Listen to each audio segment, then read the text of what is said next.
할렐루야. 오늘도 전능하신 우리 하나님 앞에 예배하기 위해서 나온 우리 성도님들 주님의 이름으로 환영하고 축복합니다.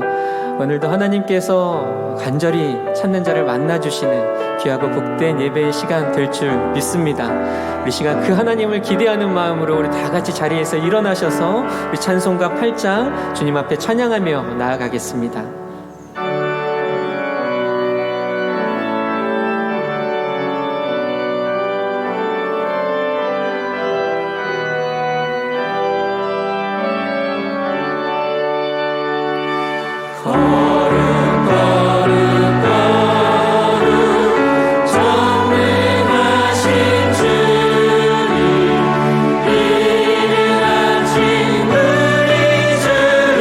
찬송하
다시 한번 찬양받기 합당하신 주님 앞에 하나님 어린 양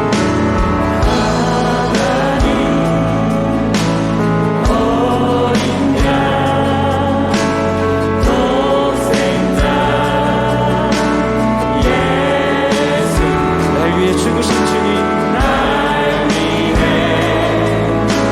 죽으신 주님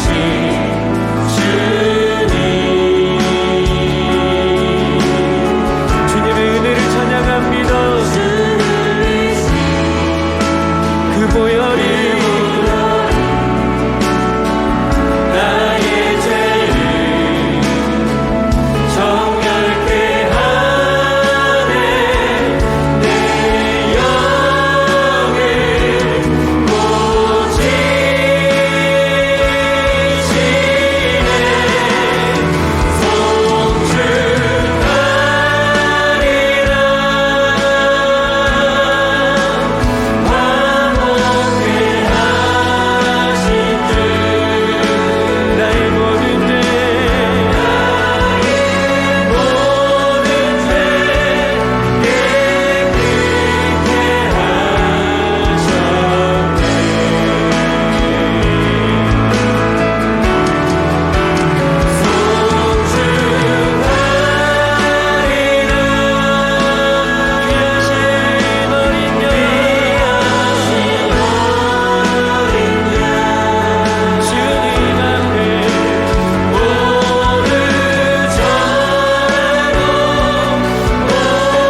전능하사 천지를 만드신 하나님 아버지를 내가 믿사오며 그 외아들 우리 주 예수 그리스도를 믿사오니 이는 성령으로 잉태하사 동정녀 마리아에게 나시고 본디어 빌라도에게 고난을 받으사 십자가에 못 박혀 죽으시고 장사한 지 사흘 만에 죽은 자 가운데서 다시 살아나시며 하늘에 오르사 전능하신 하나님 우편에 앉아 계시다가 저리로서 산자와 죽은 자를 오시리라. 성령을 믿사오며 거룩한 공회와 성도가 서로 교통하는 것과 죄를 사하여 주시는 것과 몸이 다시 사는 것과 영원히 사는 것을 믿사옴. 아멘.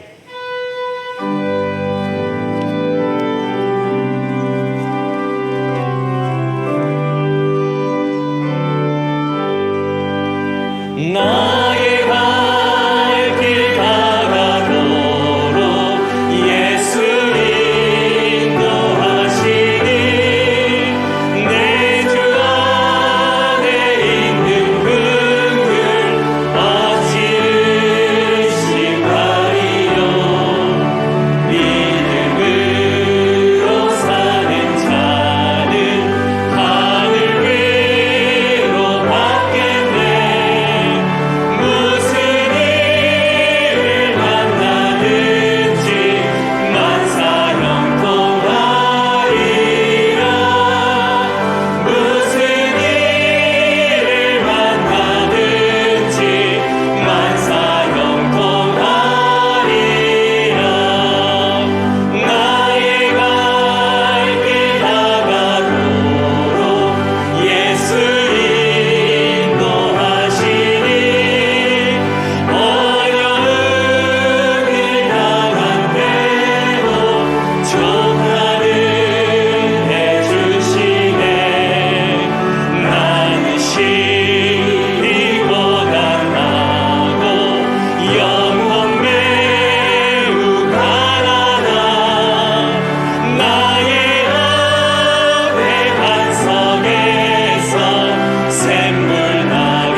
하나님 아버지 감사합니다.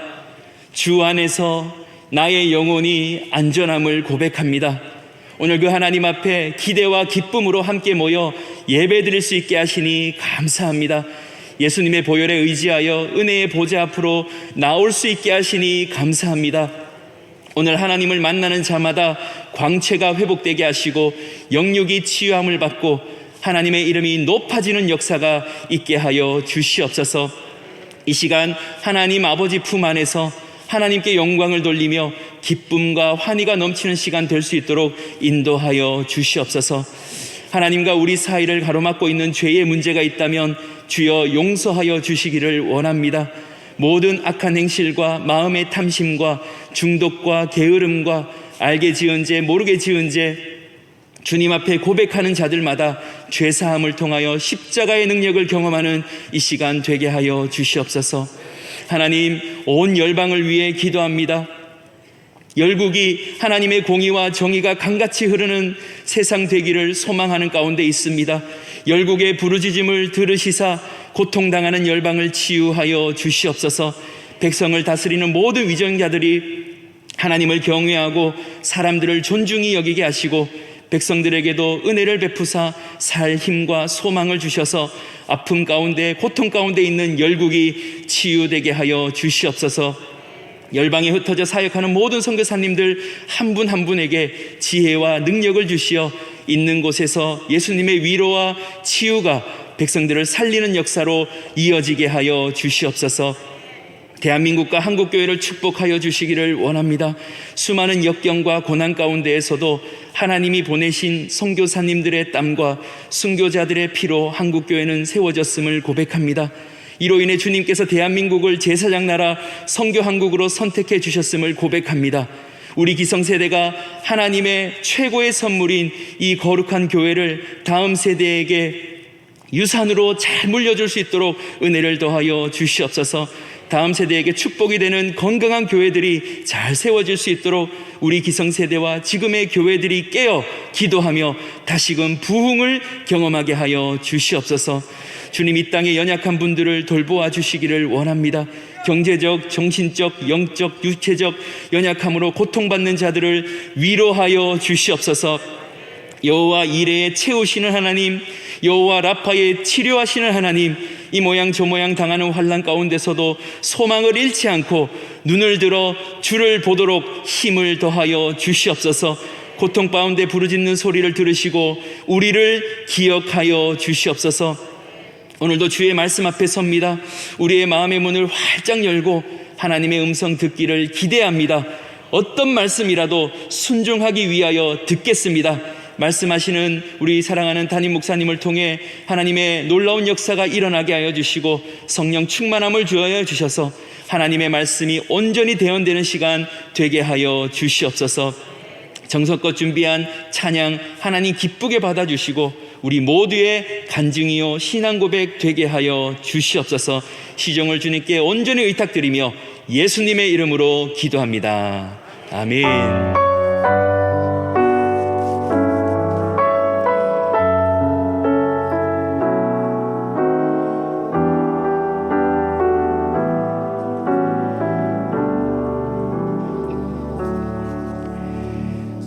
오늘 우리에게 주시는 하나님의 말씀은 마가복음 7장 31절에서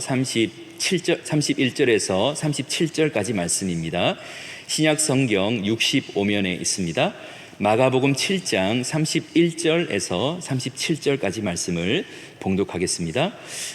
예수께서 다시 두로 지방에서 나와 시돈을 지나고 데가볼리 지방을 통과하여 갈릴리 호수에 이르시매 사람들이 기먹고 말 더듬는 자를 데리고 예수께 나와 안수하여 주시기를 간구하거늘 예수께서 그 사람을 따로 데리고 무리를 떠나사 손가락을 그의 양귀에 넣고 침을 뱉어 그의 혀에 손을 대시며 하늘을 우러러 탄식하시며 그에게 이르시되 에바다 하시니 이는 열리라는 뜻이라. 그의 귀가 열리고 혀가 맺힌 것이 곧 풀려 말이 분명하여졌더라. 예수께서 그들에게 경고하사 아무에게도 이르지 말라 하시되 경고하실수록 그들이 더욱 널리 전파하니 사람들이 심히 놀라 이르되 그가 모든 것을 잘하였도다. 못 듣는 사람도 듣게 하고 말 못하는 사람도 말하게 한다 하니라. 아멘.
우리 청지기 세미나 우리 이번 주 다음 주 2주 남았습니다. 우리 일꾼들 열심히 참여하셔서 또 영적으로 무장하는 기회가 되기를 바랍니다.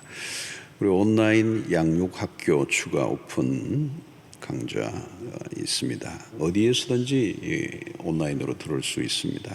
신청을 추가로 받습니다. 고난주간 특별 새벽 기도회가 다가오고 있습니다. 이달 말입니다. 마음으로 준비해 주시기 바라고요. 대한민국 필요 회복, 우리 헌혈을 통해서 한국 사회를 섬기는 일입니다. 여러분들이 많이들 참여해 주시고요. 피가 많이 모자란다고 그럽니다.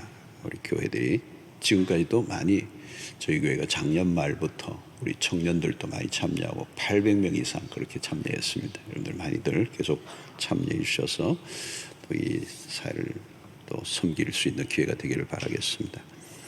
미디어 착한 냉장고 사역 계속 있습니다.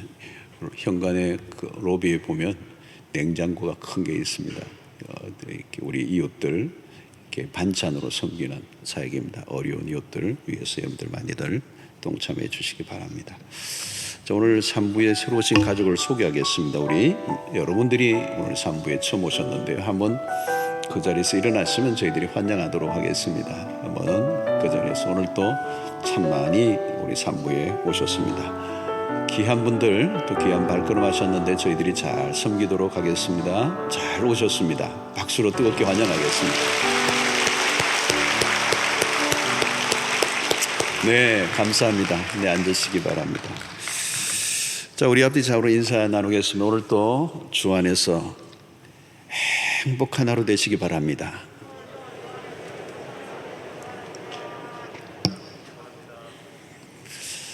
요즘에 이 코로나라 이게 서로 이 스킨십도 못하고 악수도 못하고 서로 이렇게 거리감이 많이 생겨서 참 그렇습니다.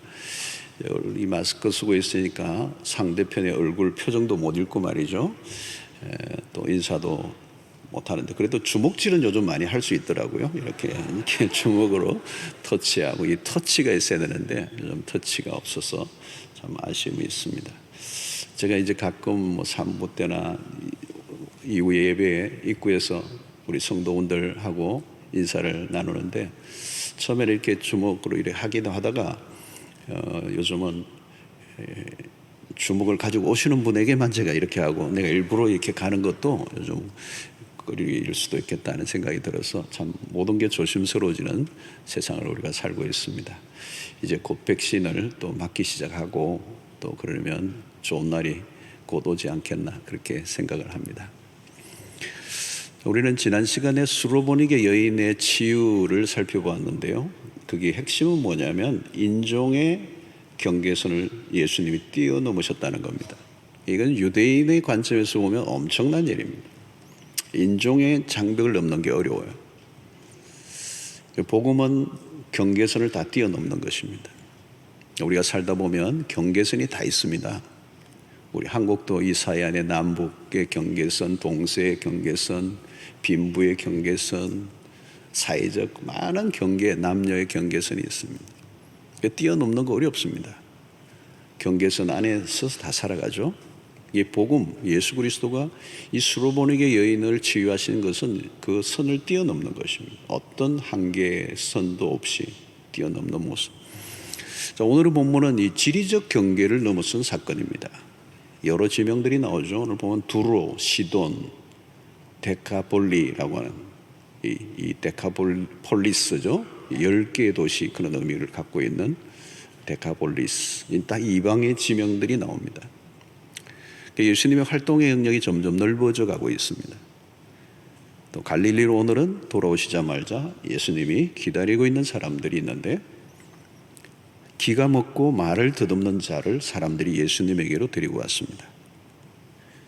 이 기가 막히고 말을 더듬는다. 이거 선천성으로 보여지죠.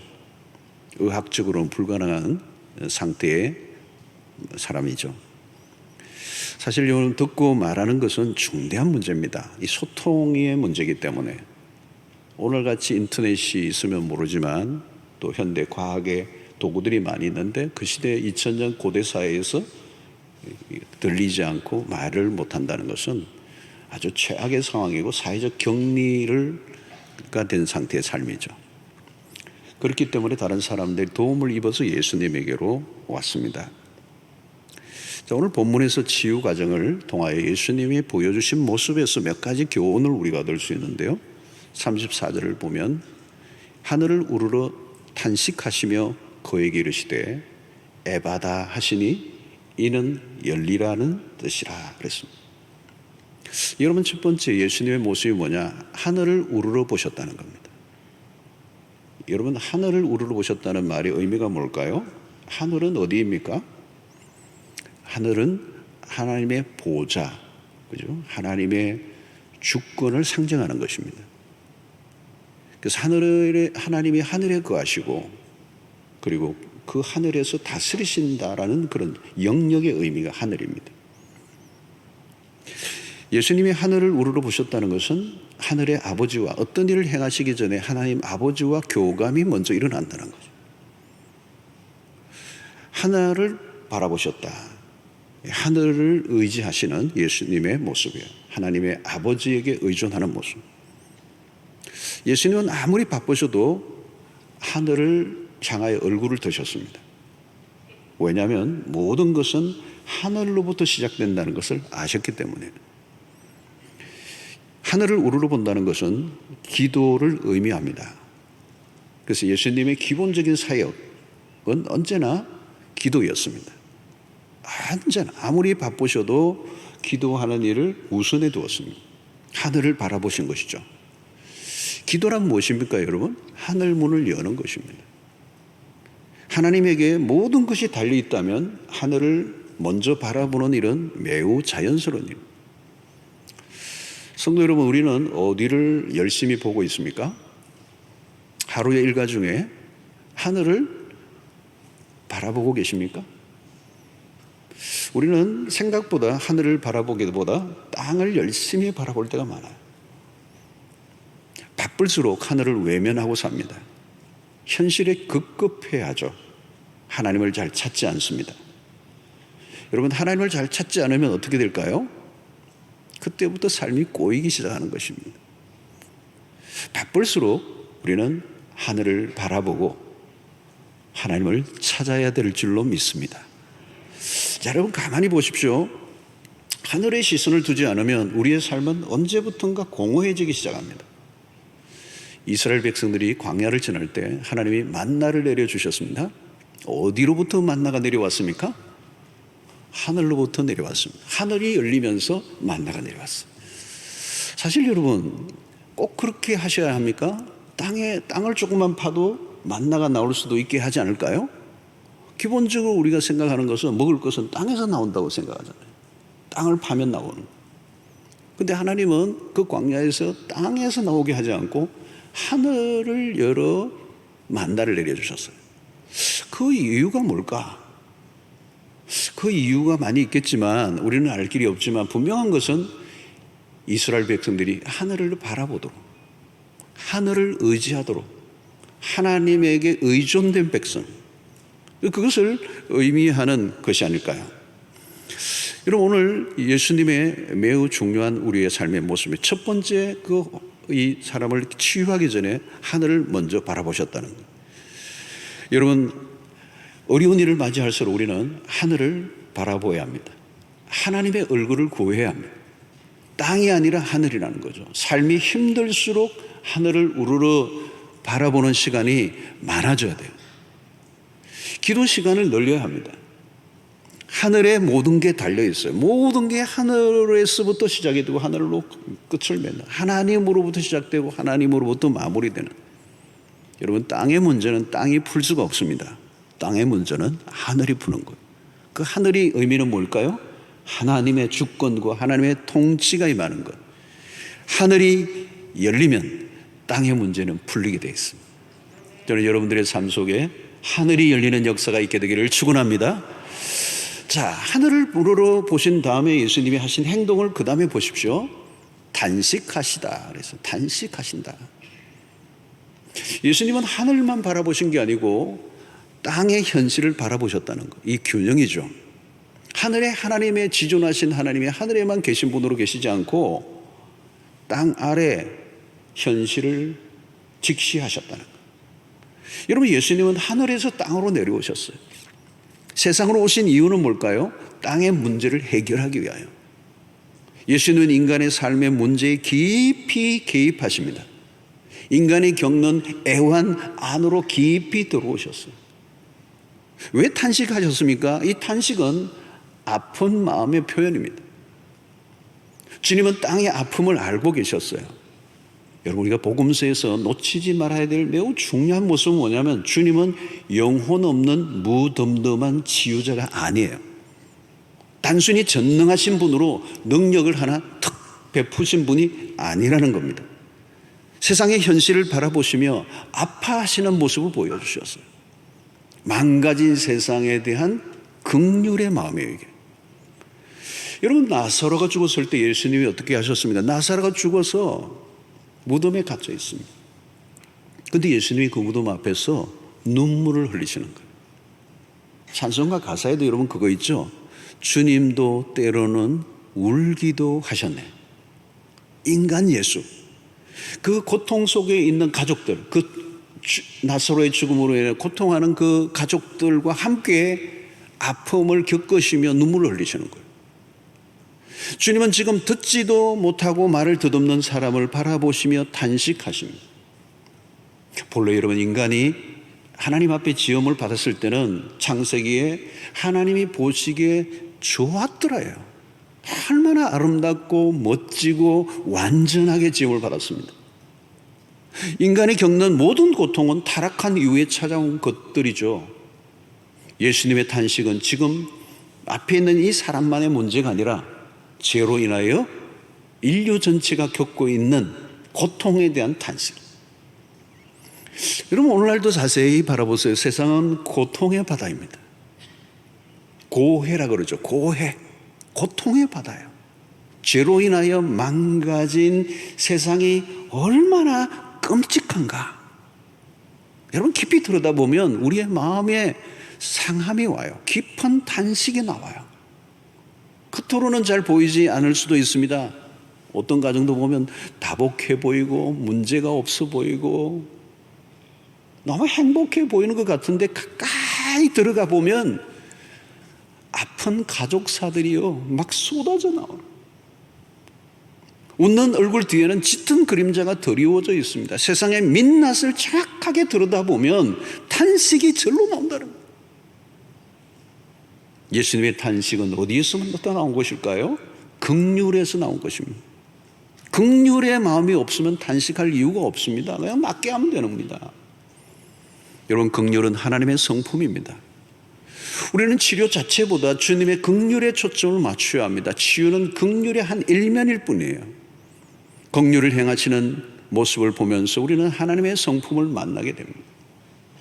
하나님은 우리가 세상에서 긍휼을 가지고 살기를 원하십니다.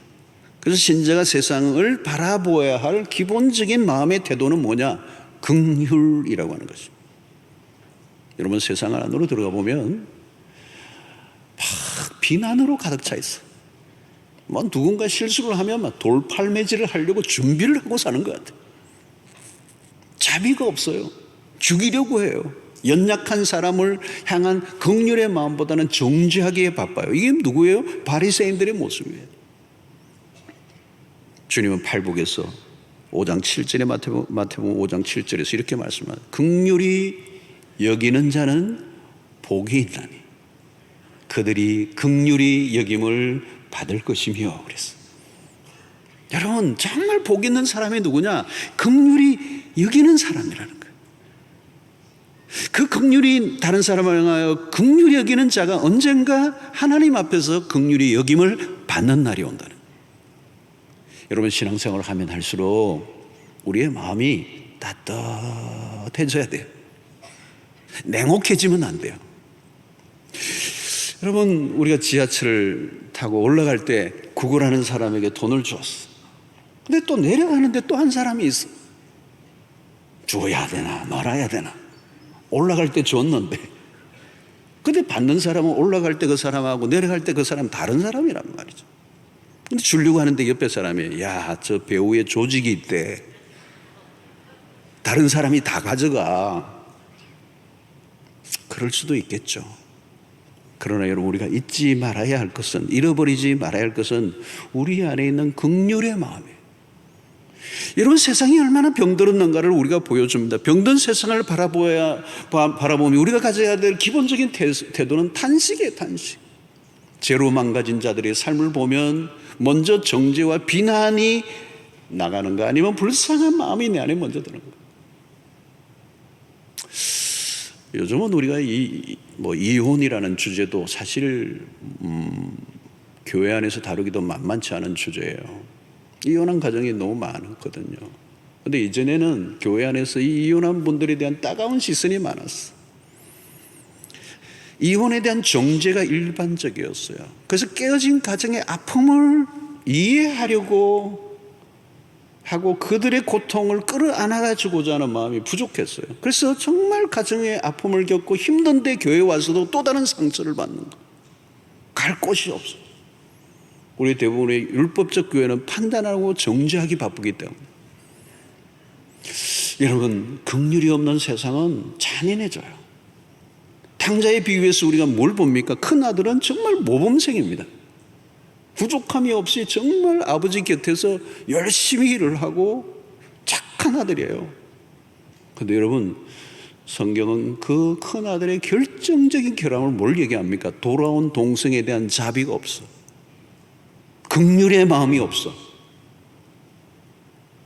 긍휼과 멸시의 대상으로 그 동생을 바라보고 동생을 받아들여 주지 않아요. 아버지는 받아들여 줬는데 그 큰 아들은 받아들여 주지 않아. 그가 바리새인이에요. 신자는 세상을 향한 마음도 마찬가지예요. 긍휼이 있어야 돼요. 교회가 해야 할 중요한 역할은 주님의 긍휼을 세상 안으로 흘려보내는. 요즘 우리 교회 안에서도 다양한 사역들을 많이 하시는데요. 우리가 러브 박스도 계속 만들고 위드유 박스도 만들고 뭐 요즘 착한 냉장고도 하고 무슨 이 아이들 연약한 거 소외된 계층의 그 아이들 그 책가방도 싸주고 이제 열심히 하고 있습니다. 특세 마치고 난 다음에 이번에도 뭐 매덕이 나왔는 걸 가지고 너무 귀한 곳에 곳곳에 다 썼어요. 저소득층 아이 그 난치병 수술하는데 8천만 원 건데 그것도 다 해주고. 우리 교회 안에서 미혼모 사역을 또 열심히 하시는 분이 계세요. 너무 현직에 바쁘고 힘든데도 이 미혼모 긍휼의 마음으로 시작하는 거예요. 여러분, 어린 시절에 원치 않는 임신으로 아이를 가지게 될 때 대부분은 낙태를 선택하지만 힘들어도 내가 생명을 낳아서 기르겠다고 하는데 사실은 사회적 제약이 너무 많아. 그 자칫하면 이 아이를 고아원에 내어주고 이상한 길로 빠지는 경우들이 굉장히 많은데 우리 교회 여러분들이 그분들을 계속 돕는 거예요. 계속 돕는 거예요. 주님의 긍휼의 마음을 가지고 하는 일이라고 생각해요. 여러분, 자신의 영혼이 병든 사람은 다른 사람을 돌아볼 여유를 가지지 못합니다. 병든 영혼의 특징이 뭔지 아십니까, 여러분? 자기 자신만의 문제만 바라봐요. 자신의 문제에서 빠져나오지 못해요. 자기 연민에 빠져 있습니다. 이 세상에 가장 불쌍한 사람이 나 외에 또 있겠느냐 이렇게 생각하고 살아가는 사람이에요. 여러분, 자기 문제만 바라보는 사람은요 갈수록 더 불행해집니다. 자기 문제에서 빠져나와 힘들지만 그럼에도 불구하고 또 다른 힘든 사람을 향하여 내 마음의 관심을 옮길 때 비로소 내 문제로부터 빠져나오게 되는 것입니다. 저는 한국교회가 그동안 정말 구제사역 열심히 해왔습니다. 그런데 중요한 것은 구제사역보다 하나님의 긍휼을 드러내는 일에 초점을 맞춰야 합니다. 얼마나 누구에게 돕느냐보다 더 중요한 것은 주님의 긍휼을 배워야 합니다. 사역으로만 대하면 안 된다는 것입니다. 양심의 가책을 면하는 목적으로 선을 행하는 수준이 되어서는 안 돼요. 긍휼은 우리의 삶을 움직이는 원동력이 되어야 됩니다. 남을 돕는 일은 즐거운 일이에요. 그런데 자칫하면 자기 만족으로 끝날 수 있습니다. 긍휼은 도움이 필요한 사람에게 몇 가지 도움을 주고 끝나는 게 아니에요. 고통하는 이웃에 대한 지속적인 마음, 돕더라도 순수한 마음, 그 하나님의 눈물을 가지고 나아가는 자들을 말하는 것입니다. 여러분, 자신의 문제 때문이 아니라 다른 사람의 고통에 눈물을 흘릴 줄 아는 사람을 하나님이 사용하십니다. 그런 면에서 신앙생활에 가장 중요한 것은 어떤 일보다 우리 안에 있는 하트예요. 하트. 세상에는 정의를 말하는 사람이 많습니다. 정의는 매우 중요한 것입니다. 그러나 긍휼이 없는 정의는 위험해요. 폭력적으로 변하기가 쉽습니다. 정의를 말하는 사람들 안에 분노가 막 뿜어져 나오는 걸 보게 되죠. 그리스도가 우리에게 보여준 정의가 아닙니다. 그리스도가 우리에게 보여주신 것은 긍휼이에요. 세상을 바꾸는 힘도 긍휼에 있습니다. 주님은 긍휼의 사람을 찾으십니다. 주변을 여러분들 돌아보시기 바랍니다. 긍휼의 마음으로 세상을 바라보면 분명히 어딘가 눈에 띄는 게 있을 거예요. 그러면 그곳으로 가보십시오. 틀림없이 우리 주님이 그곳에 먼저 와 우리를 기다리고 있을 것입니다. 자, 그 다음에 첫 번째는 하늘을 우러러 보시고, 두 번째는 탄식하셨는데, 세 번째 우리가 초점을 맞춰야 될 부분은 그 사람을 향하여 가서 손을 대는 모습입니다. 34절의 모습, 33절이죠. 예수께서 그 사람을 따로 데리고 무리를 떠나사 손가락을 그의 양귀에 넣고 침을 뱉어 그의 혀에 손을 대시며. 좀 예수님의 이 행위가 좀 뭐 미신적인 것 같은 느낌이 들죠. 왜 예수님이 그렇게 하셨을까? 뭐 여러 가지 추측들을 우리가 할 수가 있는데, 제가 보기에는 귀가 먹고 어눌한 사람에게 좀 더 온몸으로 느낄 수 있도록 행동 언어를 사용하셨다는 거예요. 여러분, 긍휼은 터치로 이어집니다. 긍휼은 단순한 감정으로 끝나지 않습니다. 불쌍히 여기는 마음으로 긍휼이라고 얘기할 수가 없어요. 터치, 긍휼, 이 손을 대시는 것은 긍휼을 구체화한 것입니다. 불쌍히 여기지만 그것으로 끝난다면 외식주의가 될 수가 있습니다. 아픈 사람의 몸에 손을 대는 것 자체가 힐링이에요. 주님은 말씀만으로도 충분히 치유하실 수 있는데 직접 손을 대시고 치유하신 적이 여러 번 있습니다. 나병 환자에게도 손을 직접 안수하셨습니다. 여러분, 이 손을 갖다 댄다는 것은 사랑의 표현입니다. 사랑은 터치예요. 터치. 사랑은 다가가는 것입니다. 긍휼은 내가 손을 내밀어 다가가는 것이죠. 가난한 자에게 얼마의 돈을 주는 것은 쉬워요. 그러나 손을 내민다는 것은 다른 차원입니다. 손을 댄다는 것은 상처 입은 자와 함께 하겠다는 뜻입니다. 고통을 공유하겠다는 뜻이 있습니다. 손을 대는 순간 공감하게 되고 그와 하나가 되는 것입니다. 그 사람의 고통과 거리를 두는 것이 아니라 서로를 연결시키는 작업이 손을 대시는 행위입니다. 자, 여러분, 손을 내민다는 것은 용기가 필요합니다. 손을 내밀 때는 자칫 내 손이 더러워질 수 있습니다. 선한 사마리아 사람의 이야기 속에서도 강도 만난 자의 그 상처를 직접 선한 사마리아는 닦아줍니다. 그러면 어떻게 돼요? 내 손과 옷이 더러워지는 것입니다. 이게 긍휼입니다. 제사장과 레위인은 강도 만난 자를 보고도 피하여 지나갔습니다. 아마도 그들은 환자의 피를 만지지 않는 것이 그들의 규례라고 생각했을 것입니다. 각종 규정들이 그들을 가두었어. 이건 전형적인 종교인입니다. 서기관과 바리새인들의 특징은 세리들과 죄인들과 거리를 두려고 했어요. 그들은 사람들과 구별 짓는 것을 좋아했습니다. 각종 규칙들을 가지고 사람들에게 다가가기보다 그들을 밀어낸 거죠. 다른 사람의 아픔에 다가가 돕기보다 상처에 소금을 뿌리는 일을 하는 사람들. 긍휼의 반대쪽이 뭡니까? 거리두기예요. 거리두기. 요즘 우리가 거리두기를 많이 하는데, 가능한 공감하지 않으려고 하고 이웃의 아픔에 무관심으로 일관하려고 하는 거예요. 아마 이 코로나로 인해 우리에게 굉장히 찾아오는 또 다른 하나의 문화가 개인주의화가 더 심화될 것이다. 이렇게 지금 전문가들이 이제 전망을 하고 있습니다. 가급적 거리두기, 가까이 가지 않으려고 하는 것. 여러분, 우리가 누군가를 도우려고 하면 가까이 다가가야 합니다. 오래전에 어떤 남자분이, 제가 이제 있는데 어떤 남자분이 길거리에서 막 자전거를 타고 가다가 넘어지고 차고 그냥 안 돼요. 가면 넘어지고 막 뒤집어지는데 그 반복한 걸 제가 목격하고 이거 안 되겠다, 도와줘야 되겠다 해서 가까이 가서 보니까 이분이 술에 만취해 있는 거예요. 그 도와줘서 일으켜 세우려고 하는데 앉은 채로 나보고 좀 앉으래요.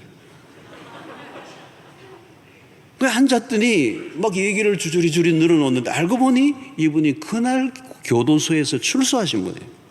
그날 출소하시고 한잔하시고 자전거 타다가 나하고 마주친 게, 얘기가 끝이 없어요.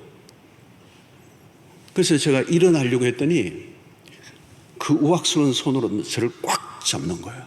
가지 말고 내 얘기를 계속 들으라는 거예요. 일이 점점 더 복잡해져 갔습니다.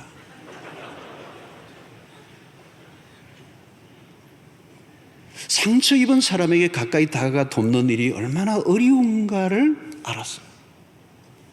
그 뒤에 얘기는 상당히 복잡해졌어요, 일이. 상당히 복잡한 일들이 터졌어요. 궁금하신 분은 그 뒤에 어떻게 됐는가 개인적으로 물으시면 제가 답을 해요. 가까이 다가간다는 것은 매우 위험한 일이다. 상당한 대가를 지불해야 된다는 거예요. 여러분, 예수 그리스도가 육체를 입고 세상 안으로 들어오셨어요. 하늘의 천상에서 지존하신 분으로, 전능하신 하나님으로 모든 걸 통치하시는 분이 아니라 육체를 입고, 인간의 육체를 입고 세상에 오셨다는 것은 매우 불편하실 뿐만 아니라 위험한 일이었어요. 육체를 입으시고 오신 이유는 우리의 고통 가까이 다가오셔서 손을 내미시는 주님입니다. 그리스도는 우리의 고통을 아시는 분이에요. 스스로 연약해지셔서 우리 곁으로 다가오신 거예요. 두 팔 벌려 우리를 끌어안으신 거예요.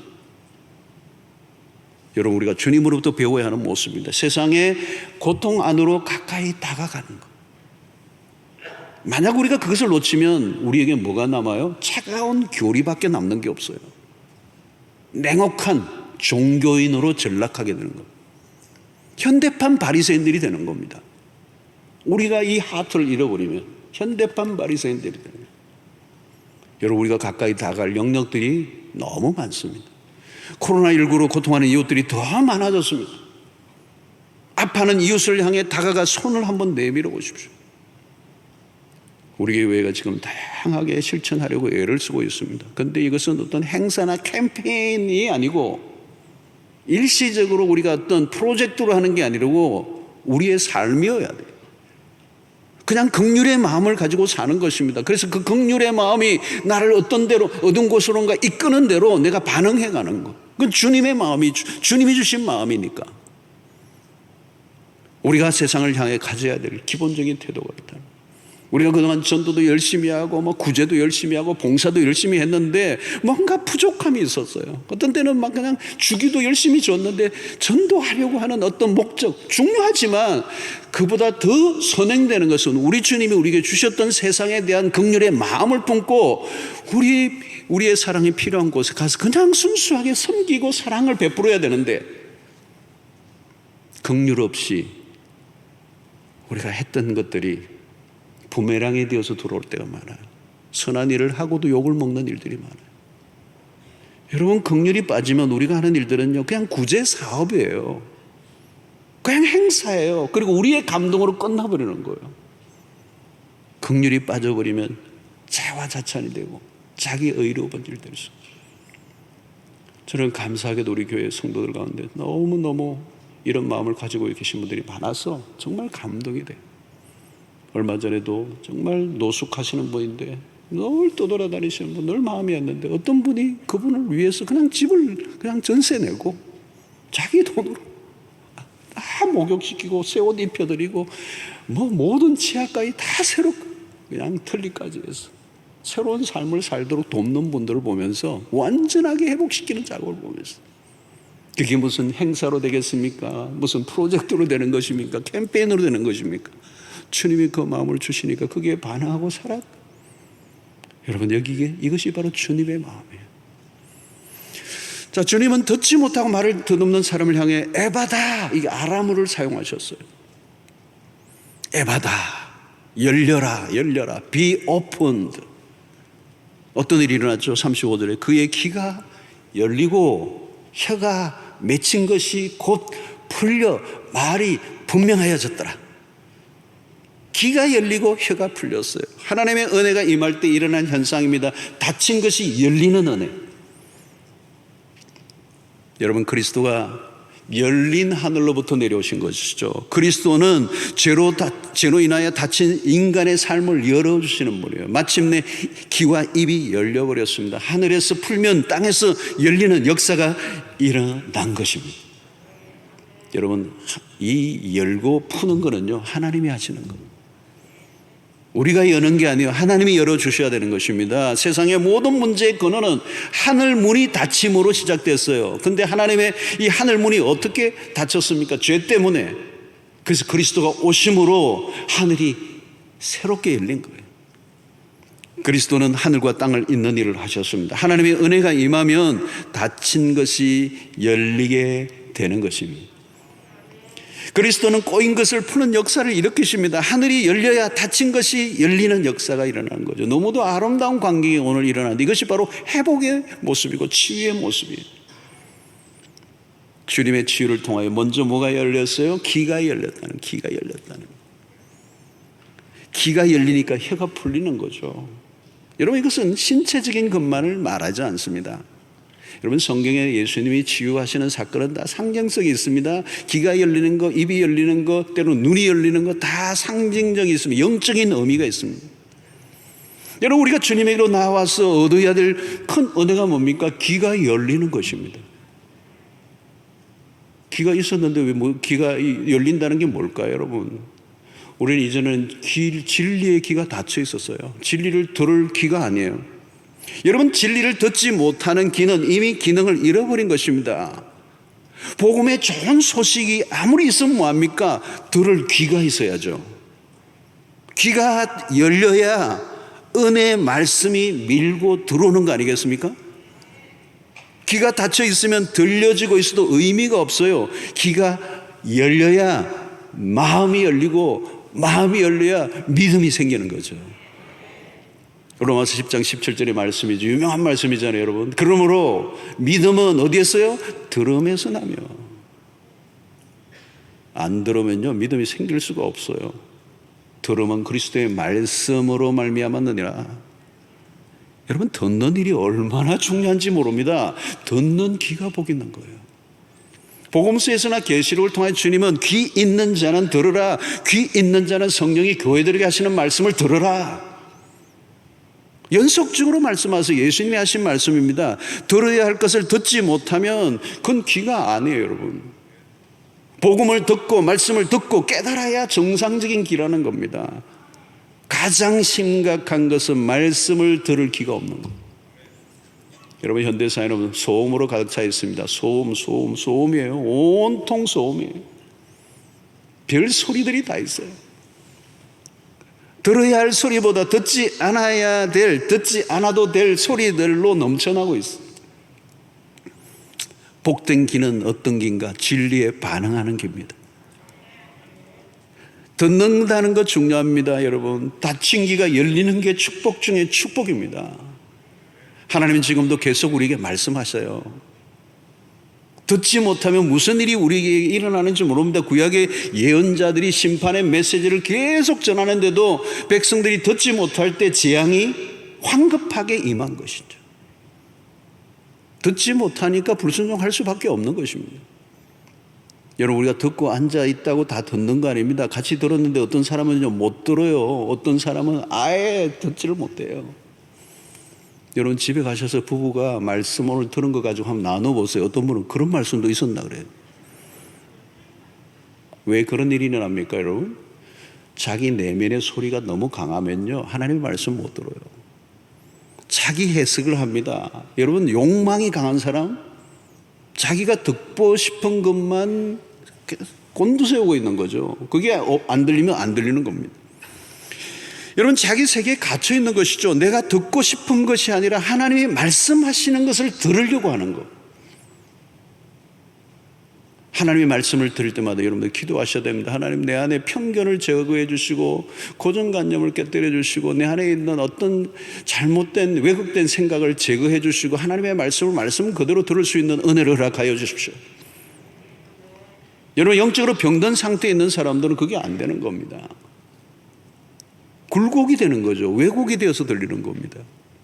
마태복음 13장 13절에 예수님이 유명한 말씀하죠. 그러므로 내가 그들에게 비유로 말하는 것은 그들이 보아도 보지 못하며 들어도 듣지 못하며 깨닫지 못함이니라. 이런 일이 일어난다는 거예요. 사랑하는 성도 여러분, 하나님의 은혜가 어떻게 우리에게 전달됩니까? 하나님의 말씀을 듣고 깨달을 때요, 귀가 열릴 때 우리의 삶에 변화가 일어납니다. 진리가 우리의 귀에 계속 들려지게 될 때 우리의 삶에 놀라운 일들이 일어나는 거죠. 반대로 들리는 것이 없다면 은혜의 문이 닫힌 것입니다.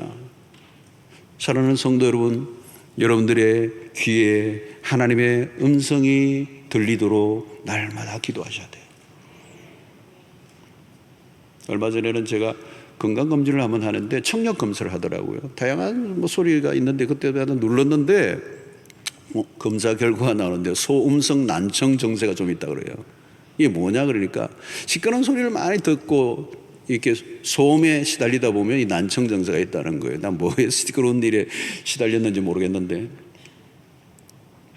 그러니까 소리가 분명히 있는데 내가 어떤 걸 못 들은 거죠. 못 듣는 거죠. 예. 여러분, 우리가 영적으로도 그렇습니다. 분명히 하나님의 세미한 음성을 들려주시는데도 그게 반응하지 않는 거죠. 그게 들리지 않는 거예요. 하늘의 은혜를 듣는 것은 하나님의 은혜가 임해야 돼요. 그래서 사무엘상 3장 10절에 이 말씀을 하잖아요. 여호와께서 임하여 서서 전과 같이 사무엘아 사무엘아 부르시는지라. 사무엘이 이르되 말씀하옵소서. 주의 종이 듣겠나이다. 이게 날마다 우리 기도해야 합니다. 여러분, 이 메시지가 그 당시 엘리 선지자와 대조를 이루는 겁니다. 엘리 선지자에게는 하나님의 말씀이 더 이상 임하지 않아요. 들려지지가 않아요. 왜 그렇게 됐겠습니까? 그 시대 전체가 하나님의 말씀을 계속 거부하고 듣지 않으려고 하니까 하나님의 말씀이 끊겨버린 것입니다. 그러니까 이 기능 그냥 달려있는 거예요. 아무 기능을 하지 않는 거예요. 하나님의 말씀이 들려지지 않는 거예요. 하나님의 말씀이 주어지지 않는 거예요. 왜? 오랫동안 귀를 닫아버렸기 때문에. 귀가 복이 있어야 돼요. 여러분, 우리의 인생이 말씀이 우리 안에 귀에 들려지면요, 아무리 세상이 어려워도 이겨냅니다. 말씀의 능력이 있습니다, 여러분. 말씀이 힘이 있어요, 여러분. 그 말씀이 내게 계속 들리면요, 어떤 어려움도 이겨내고요, 내 존재를 바꿔버립니다. 내 인생을 완전히 바꿔놓는 게 말씀의 능력인데 그게 귀를 통하여 일어난다는 거예요. 사랑하는 성도 여러분, 날마다 기도하시기를 바랍니다. 교회 오실 때도, 말씀을 들을 때도, 성경을 읽을 때도, 묵상할 때도 날마다 기도하시기를 바랍니다. 하나님의 말씀을 듣는 귀를 허락하여 주시옵소서. 복된 귀를 주시옵소서. 아무리 기가 막힌 말씀이 전해지면 뭐 하겠습니까? 안 들리는데, 안 듣기로 작정했는데. 그러나 여러분, 이 어린 사무엘이 주여 말씀해 주십시오. 주의 종이 듣겠습니다. 이 겸손한 태도를 가질 때 하나님께서 오늘 또 끊임없이 당신의 백성들에게 복된 말씀을 주실 줄로 믿습니다. 자, 그 다음에 혀가 풀리는 것은 무엇을 의미합니까? 귀가 열리고 혀가 풀렸어요. 자, 입술이 열렸다는 말이죠. 그러면서 무슨 일이 일어난 것입니까? 이사야의 예언을 우리가 볼 필요가 있어요. 이사야 35장 5절 6절에 보면 그때 맹인의 눈이 밝을 것이며 못 듣는 사람의 귀가 열릴 것이며, 이미 이사야의 예언이 있었어요. 그때 저는 자는 사슴같이 뛸 것이며 말 못하는 자의 혀는 노래하리니 이는 광야에서 물이 솟겠고 사막에서 시내가 흐를 것임이라. 말 못하는 자의 혀가 노래를 부른다는 거예요. 자, 여러분, 이것은 무엇을 의미합니까? 이스라엘 백성들이 뭐 노래를 안 불렀겠습니까? 찬양을 하지 않았겠습니까? 이것은 다른 영적인 의미가 있는 거죠. 하나님의 회복을 통하여 입술에 찬양이 터진다는 말은 관습적인 예배를 넘어서는 역사가 일어난다는 거예요. 온전한 영혼의 회복이 일어날 때 진정한 찬양이 터지고 진정한 예배가 일어난다는 거예요. 여러분, 노래는 다 해요. 여러분, 노래는 다 하잖아요. 찬양 다 같이 부르지만 그게 혀가 풀렸다는 의미가 아니라, 혀가 풀렸다는 말은 정말 하나님과의 관계가 회복되면서 내 영혼 속에서 솟아나오는, 그냥 샘물처럼 솟아나오는 찬양이 터져나오는, 그래서 그 하나님의 영광을 노래하는 역사가 일어났다는 거예요. 관습적인 예배자가 아니라는 것입니다, 여러분. 자, 혀가 풀릴 때 찬양하고, 혀가 풀릴 때 죄를 고백하고, 혀가 풀릴 때 간증하는 역사가 일어나고, 혀가 풀릴 때 우리가 하나님 앞에 하나님과 소통이 일어나고, 공동체 사람들과 소통이 일어나고, 내가 소외되고 사람들과 단절의 삶을 살았던 공동체의 벽이 허물어지고 이제 하나님의 공동체 안에 완전히 들어가는 온전한 치유가 일어나는데, 이것을 가르쳐주는 샬롬이라고 하는 거예요. 하나님의 나라의 특징이 샬롬이죠. 샬롬이면 뭘까요, 여러분? 모든 게 온전해지는 것을 샬롬이라고 말합니다.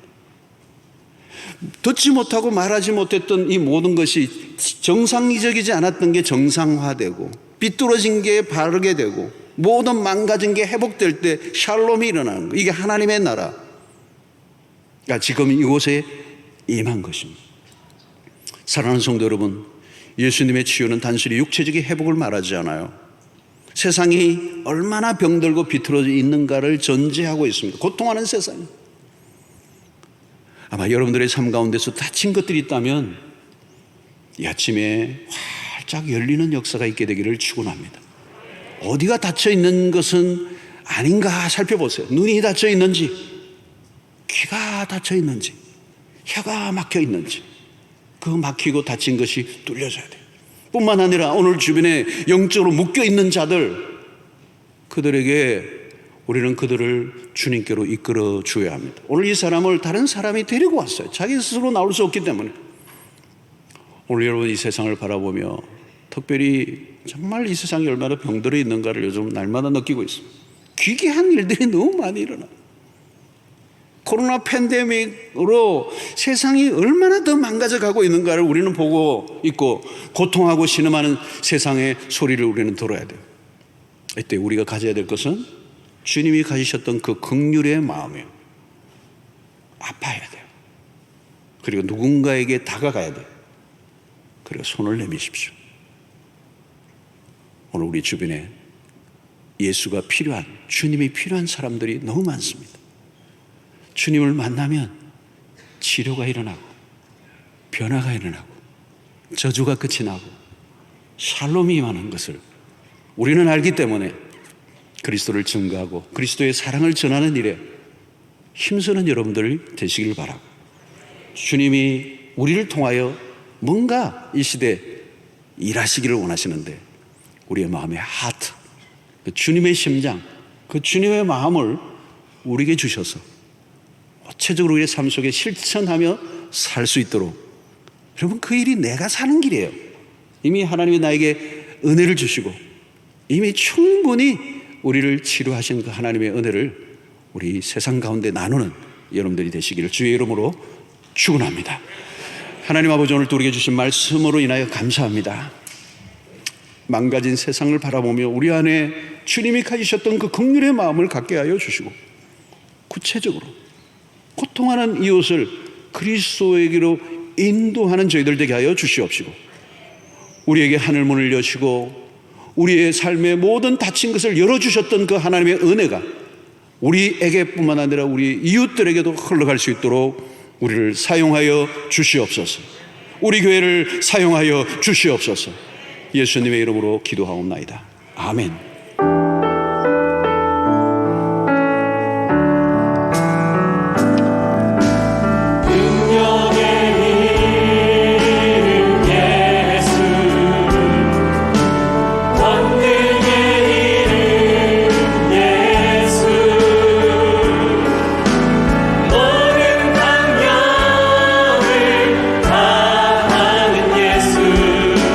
생명의 이름 예수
감사합니다. 귀한 물질을 구배 주의 손에 올려드립니다. 하나님의 나라와 복음을 위해서 귀하게 쓰여지게 하시고 드린 손길들을 기억해 주시며 우리의 모든 삶에 하나님의 부어주시는 풍성한 은혜를 경험하게 하사 나누고 베풀고 섬기며 주님의 나라를 위해서 드리고 남는 역사가 있게 하여 주시옵소서. 하나님, 우리의 삶을 주님의 손에 올려드립니다. 하나님, 우리의 삶이 힘들고 어렵고 때로는 헉헉대며 지칠 때가 있습니다. 주님의 위로와 평강과 주님이 우리를 붙들어 주시는 은혜가 특별히 필요한 때를 우리가 살고 있습니다. 주님, 자비를 베풀어 주시옵소서. 우리의 모든 연약함을 아시는 주여, 우리의 연약함 가운데 주의 능하신 팔로 우리를 붙들어 주셔서 역전의 역사가 일어나게 하여 주시옵시고, 하나님, 우리의 모든 고난의 때가 오히려 축복으로 바뀌는 역사가 일어나게 하여 주시옵소서.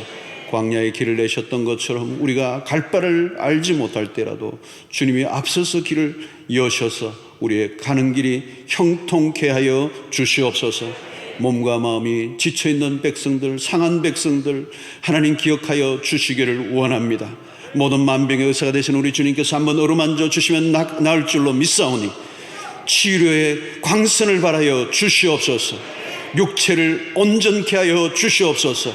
깨어지고 망가진 마음을 고쳐 주시옵소서. 평강을 주시옵소서. 말기 암이라도 떨어져 나가는 역사가 있게 하여 주시옵소서. 하나님의 능하신 손길 아래 평강을 누리게 하여 주시옵시고 주님의 신비한 경험들을 하게 하여 주시옵소서. 우리의 가정과 직장, 사업, 진로, 결혼, 취업 모든 것 주님의 손에 올려드립니다. 주님이 주님의 때에 주님의 방법으로 우리가 생각하고 구하는 것 이상으로 응답하여 주시옵소서. 하나님 아버지, 오늘 또 점남 백성들을 축복하시고 예수 그리스도를 믿고 사는 복이 얼마나 큰가를 날마다 경험하며 살아갈 수 있도록 축복하여 주시옵소서. 오늘도 교회를 위해 수고하는 일꾼들의 복 주시고 흩어져 있는 백성들 군대로 유학으로 출장으로 어디에 있든지 임마누엘로 함께하여 주옵소서. 이제 주의 백성들이 세상을 향하여 나아갑니다. 우리 홀로 버려두지 마시고 주의 그 권능의 팔 아래 있게 하시고 주의 은총의 옥깃으로 덮어주시며 우리가 가는 길에 마귀가 한 길로 왔다가 일곱 길로 도망가는 역사가 일어나게 하여 주시옵시고 역적 전쟁에서 백전백승하게 하여 주셔서 기쁨으로 주님 앞에 다음 줄 달려나오는 역사가 일어나게 하여 주시옵소서. 예수님의 이름으로 기도하옵나이다. 아멘. 이제는 우리 주 예수 그리스도의 놀라우신 은혜와 하나님의 크신 사랑과 성령의 교통하심이 우리를 그리스도 안에서 온전히 치유하셔서 풀리고 열리는 역사가 일어났던 것처럼 오늘 또 세상에 고통받는 수없는 이웃들을 향하여 우리가 사랑의 손길을 베풀어 회복되고 치유되고 살로미의 역사가 일어나는 일을 위하여 쓰임받기로 결단하고 돌아가는 주의 백성들 머리 위에 지금부터 영원토록 함께 있을지어다. 아멘.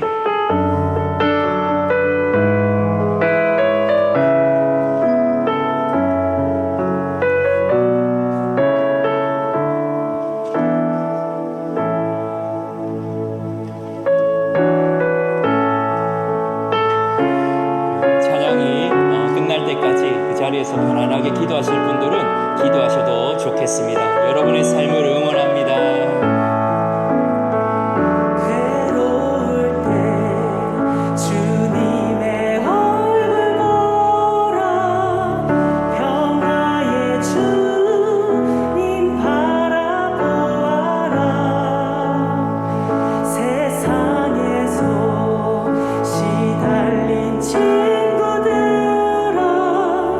위로의 주님 바라보아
주시고 늘 지켜주신 눈을 들어 주님을 봅니다. 내 모든 염려 주께 맡겨라. 슬플 때에 주님의 얼굴 보라. 사랑의 주님 말씀 들으라. 눈을 들어 주를 보라. 내 모든 염려 주께 맡겨라.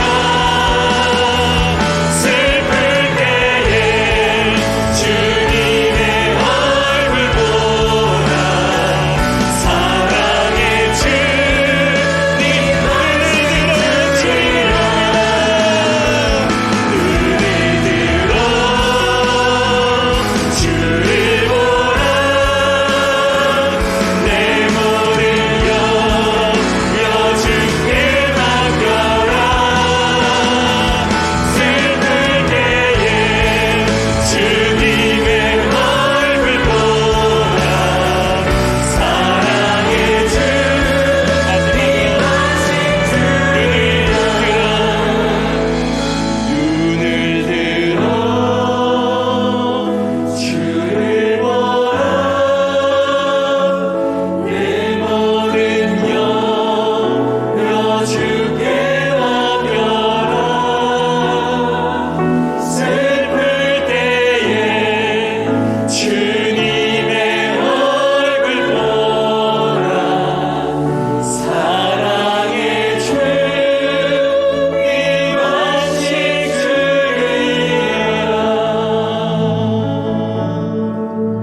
들으라. 치료하시는 주님이 여러분의 치료자가 되시는 줄 믿습니다. 여러분의 삶을 응원합니다.